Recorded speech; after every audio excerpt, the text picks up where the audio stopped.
All right, and now to look at Muhammad Ali's life and role in the world of boxing, we are joined on the line by SABC Boxing analyst Colin Nathan. Colin, a very good afternoon to you. Now, it's such a sad day for boxing around the world, but what role has Muhammad played in the growth of boxing in the country?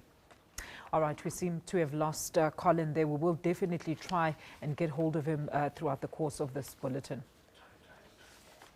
Colin, I believe we have you back on the line. Are you still with us? Can you hear me? Absolutely.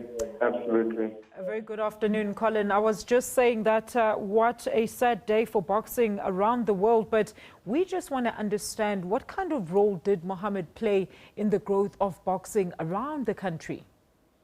Well, firstly, I don't think it's a sad day for boxing around the world. I think it's a sad day for sports around the world. Muhammad Ali did more for boxing than any other human being possible. He sold the sport from his mouth. He stood up for what he believed in. A lot of people hated him initially, and then they actually stood up and they realized, well, wait a minute, maybe Muhammad Ali is right.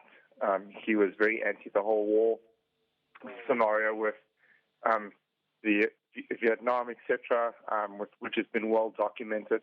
But here's a guy who won the Olympics in 1960, won the World Championship against all odds against Sonny Liston as Cassius Clay in 1964, when people actually feared for his life. It was a big upset. And 10 years later, pretty much when he fought the Rumble in the Jungle against George Foreman, he was again considered to be a massive upset in boxing history because people feared for his life. So he's always overcome the odds, and he's always proved people wrong. And when he says that he's the greatest and he'll be the greatest forever, I have to concur with him.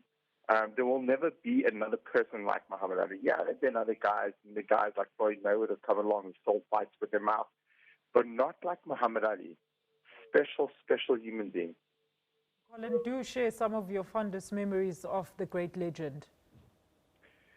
Well, I was born in the fading out of the Muhammad Ali era in 1978. So he reclaimed his championship for the third time against Leon Spinks when he lost in a big upset. But Ali wasn't training. He came back to reclaim it for the third time against Leon Spinks. He should have never lost the first fight, but he did.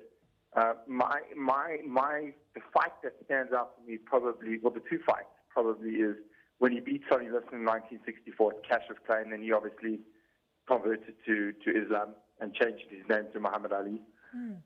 But in 1974 in Zaire, the Rumble in the Jungle, when George Foreman was this beast, probably one of the hardest punchers in boxing history. Forget about heavyweight history. George Foreman was one of the hardest punchers in boxing history.